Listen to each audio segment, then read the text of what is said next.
The Pistons offseason is way better than everyone thinks it is. Today, I'm going to be talking about why I think that and what everyone seems to have been getting wrong about the offseason for Detroit. This is my first video on this channel, so if you're watching this, I thank you a lot. I don't know how many people this is going to reach, but I'm going to use this channel to dump my thoughts on the NBA and kind of like vent about stuff that I think about and I have no outlet to talk about. To start, the main thing that led me to make this video is the discourse on Asar Thompson.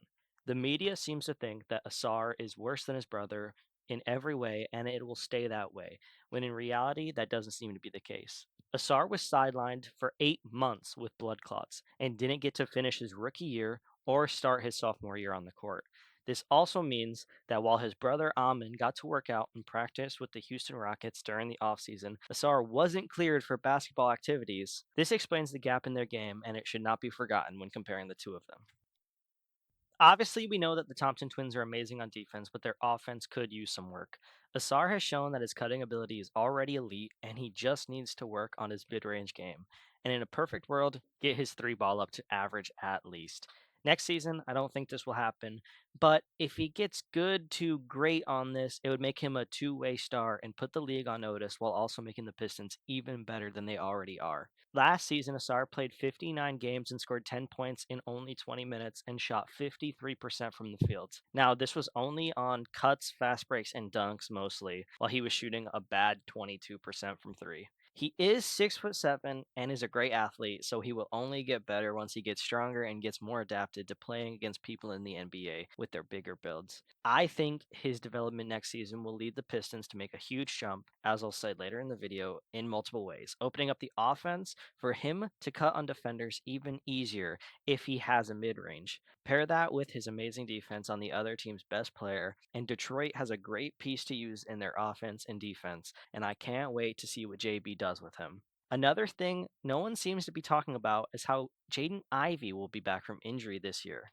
Ivey's jump last year was amazing. He averaged 18 points a game on good efficiency and looked like a real second option for Detroit before he went down with a broken fibula. This injury led the Pistons to go get Dennis Schroeder at the trade deadline, which proved to be crucial late in the season and in the playoffs. I think that Ivy can fill this role and do even more as a younger player. I think people forget how good he was starting to get before he got injured. Another few things I want to talk about is how the loss of Beasley on this team will definitely leave its mark next season, but I think that the pickup of Robinson will fill the needed hole just enough for it to be passable. I think there might be some growing pains here with the person who was second in threes made last year off of this team, but I think that Robinson will be able to kind of replace what he was doing as a guy who shot 40% from three on 7 attempts per game in his career. Karis LeVert is also a great veteran. I think that we picked up that I think he can do some of the things that Dennis Schroeder was doing in case Ivy has a few bad games when he's coming back from injury. Another guy who's slated to get even better is Jalen Duren, which I think will bolster this team's front court even more. Him and Isaiah Stewart, who I think will work on his offensive game, maybe get his threes up as he's kind of shown over the past 2 seasons. I think they'll start to wreak havoc on the other teams and make Cade's game look even better, who I'm not even going to talk about in this video because I think everyone who watches the NBA and watches the Pistons knows how good Cade is and how good he's going to be.